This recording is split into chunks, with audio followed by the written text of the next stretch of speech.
به نام خداوند بخشنده و مهربان. سلام دوستان گلم، امیدوارم حال دلتون خوب باشه. قسمت جدید از داستان دختر حادثه جو، قسمت اول. روزگاری رئیس قبیله دختری داشت که با همه دخترهای دهکده فرق میکرد.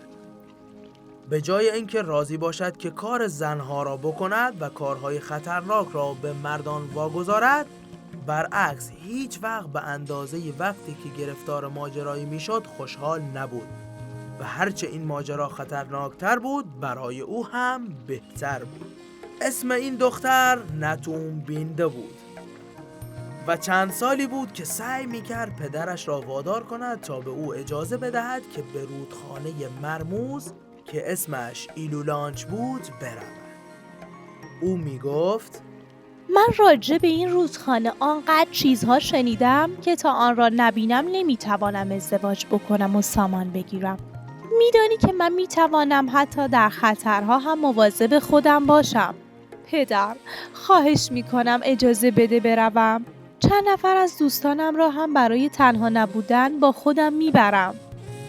نتوم بینده آنقدر اصرار کرد و سر به سر پدرش گذاشت که بالاخره پدر تسلیم شد و گفت که میتواند به رودخانه ایلولانچ سفر کند، به شرط اینکه قول بدهد وقتی که برگشت ازدواج بکند. رئیس قبیله پیش خود فکر کرد که شوهر او مواظبش خواهد بود و آنقدر به کار و خانه و خانوادهش مشغول خواهد کرد که دیگر وقت مسافرت کردن و به خطر انداختن خودش را نخواهد داشت. اصلا نتوم بینده و 12 یا 13 دختر دیگر همینطور که دهکده را برای سفر به رودخانه ایلولانچ ترک می‌کردند، می‌خواندند و می‌رقصیدند و می‌رفتند. میان جنگل‌ها از بالای تپه‌ها و در جاده‌های تنگ و ماسه‌ای راه می‌رفتند و از مردمی که در مزارع کار می‌کردند و یا از مردان پیری که زیر سایه درختان نشسته بودند راه را می‌پرسیدند. بالاخره منظره رودخانه را که در میان دره‌ای عمیق زیر پای آنها جریان داشت دیدند.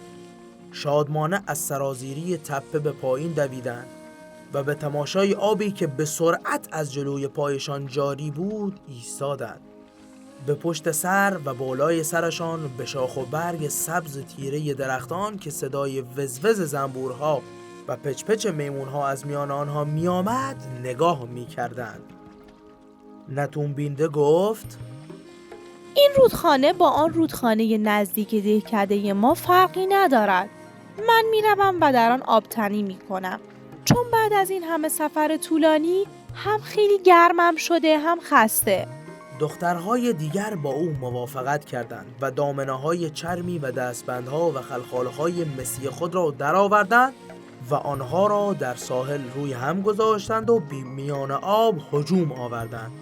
در این بین میخندیدند و شلوپ میکردند تا خودشان را بعد از آن راهپیمایی طولانی تازه کنند.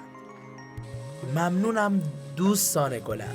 قسمت اول از این داستانم به پایان رسید. انشالله قسمت بعدی در خدمتتون خواهیم بود. تا داستان دیگر شما را به خداوند بزرگ می سپارم. خدا یار و نگهدارتون.